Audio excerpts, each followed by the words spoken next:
Bapak Ibu punya masalah apapun, sekecil sampai sebesar apapun, yang paling pertama jangan salahin siapa yang di depan kita menjadi penyebabnya. Tapi coba introspeksi diri antara kita sama Allah. Segera wudu, sholat, taubat, sujud kepada Allah, maka akan mudah urusan itu. Daripada kita sibuk nyalain si fulan, tidak ada gunanya. Kita tidak memperbaiki sumber masalah kita. Kalau kita kerja di perusahaan, apa yang membuat kita terancam tidak kerja lagi di situ? Pelanggaran kan? Itu masalahnya dosa. Kita sibuk melakukan dosa tanpa kita sadari sebenarnya itu sumber masalah kita. Sebagian salaf mengatakan saya mengetahui saya punya dosa dengan Allah kalau saya lihat perubahan sikap dari pasangan hidup saya.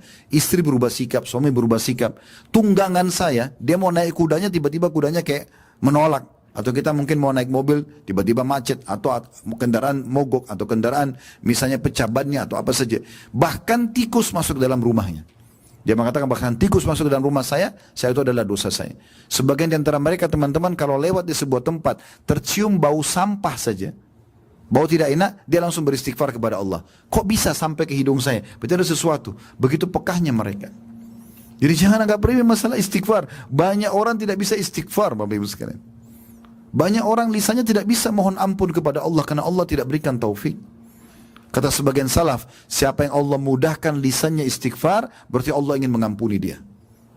Maka kemarin saya ingatkan, baca istighfar sampai ke ujung sana. Astaghfirullah wa atubu ilaih.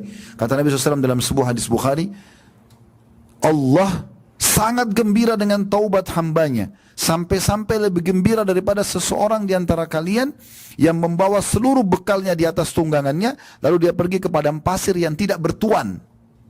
Gak ada orang lain, cuma dia sendiri. Semua bekalnya naik ke atas untanya lalu dia jalan. Pada saat dia penat, dia istirahat di bawah sebuah pohon. Waktu dia bangun dari tidurnya, untanya sudah hilang. Lalu dia keliling-keliling mencari, dia tidak menemukan unta dan bekalnya. Dia sudah putus asa. Kata Nabi SAW, waktu dia sudah putus asa, dia bilang dalam dirinya, saya ingin kembali ke pohon tadi, saya ingin tidur lagi, semoga saja saya waktu bangun sudah mati. Maka dia pun tertidur, waktu dia bangun, dia melihat unta sama bekalnya ada di depan matanya. Kata Nabi SAW, bagaimana gembiranya dia, Allah lebih gembira daripada orang itu pada saat menemukan kembali tunggangan, dia bisa menyelamatkan dirinya untuk jalan dan dapat bekal makanannya, daripada Allah lebih gembira daripada orang itu. Allah senang dengan taubat kita. Kita putar yang kedua lagi, masih bisa kita berzikir. Baca subhanallah, alhamdulillah, wa la ilaha illallah, Allah akbar. Kata Nabi SAW, 4 kalimat yang paling Allah cintai. Bahkan beliau mengatakan dalam riwayat lain, saya mengucapkan 1 kali lebih saya sukai daripada terbitnya matahari. Maknanya apa? Matahari kalau terbit semua makhluk Allah bisa beraktivitas, kita beraktivitas, hewan-hewan beraktivitas, semua orang gembira matahari terbit. Orang bisa beraktivitas, terang semuanya, gitu kan? Maka menyebutkan zikir ini sekali lebih baik daripada terbitnya matahari. Kita baca la haula wala quwata illa billah. Kata Nabi SAW, harta simpanannya surga, la haula wala quwata illa billah. Ada sahabat dalam sebuah kisah disebutkan, suami istri, anaknya bujang, remaja, ikut jihad. Kemudian satu hari pulanglah pasukan itu, semua pasukan utuh kecuali anaknya 2 orang ini. Maka mereka mengeluh kepada Nabi SAW, ya Rasulullah, anak kami ikut perang, kami nggak tahu nasibnya.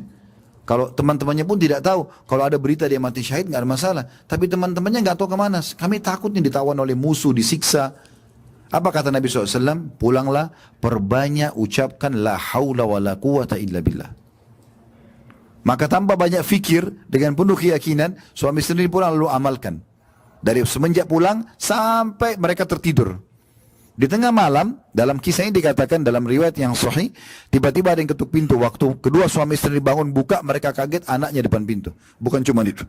Dia membawa beberapa hewan yang merupakan harta rampasan perang.